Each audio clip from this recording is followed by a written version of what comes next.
নমস্কাৰ আজি শিল্পী দিৱস ৰূপান্তৰ কবি জ্যোতিপ্ৰসাদ আগৰৱালাদেৱৰ স্মৃতিৰ দিন শিল্পীজনলৈ বটদ্ৰৱা আলিপুখুৰী সাহিত্য সভাৰ তৰফৰ পৰা বন্তি প্ৰজ্বলন পুষ্পাঞ্জলি তৰ্পণ আৰু গীত মাতৰ পৰিৱেশনেৰে শ্ৰদ্ধাঞ্জলি জনোৱা পৰিলক্ষিত হৈছে।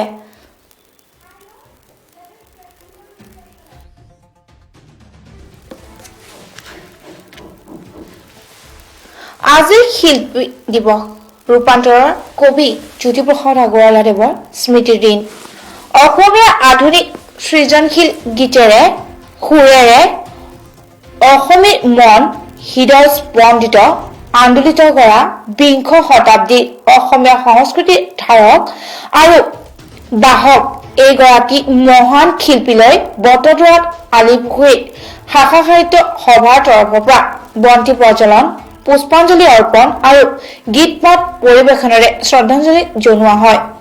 অসম সাহিত্য সভাৰ ৰামধেনু উপসমিতি সহযোগী আহ্বায়ক কন্দৰ্প কুমাৰ কলিতাই আগবঢ়োৱা অনুষ্ঠানটোত বন্তি প্ৰজ্বলন কৰে শিল্পী ত্ৰিকেন্দ্ৰজিৎ দেৱ গোস্বামীয়ে।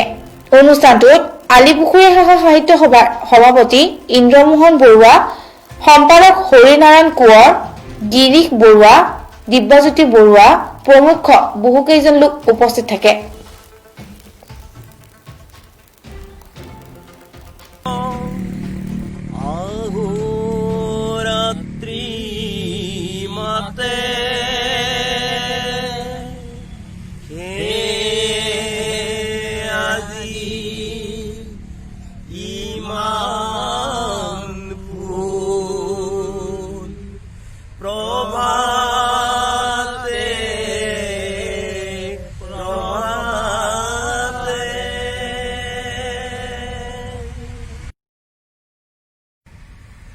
বিশ্বত আগুৱাই নিয়াৰ প্ৰয়াস কৰিছিল জ্যোতিপ্ৰসাদ আগৰৱালাদেৱে, বিষ্ণুপ্ৰসাদ ৰাভাদেৱে আৰু লগতে ডক্টৰ সুধাকণ্ঠ ডক্টৰ ভূপেন হাজৰিকাদেৱ আৰু সাহিত্যৰথী লক্ষীনাথ বেজবৰুৱাদেৱ। জ্যোতিপ্ৰসাদ আগৰৱালাই বৰদোৱা থানলৈ আহি কৈছিল যে বৰদোৱা থানৰ মহাপুৰুষ গুৰুজনাৰ যি ভাস্কৰ্য সেই দেখি আবিৰ্ভূত হৈছিলে আৰু তেওঁ কৈছিলে যে মই চিনেমাৰ কাৰণে বাৰ্লিনলৈ গৈছিলোঁ, কিন্তু আচলতে মই তালৈ যাব নালাগিছিল। মোৰ ঘৰতে সকলো বস্তু আছে, মহাপুৰুষ গুৰুজনাই দি থৈ গৈছিল।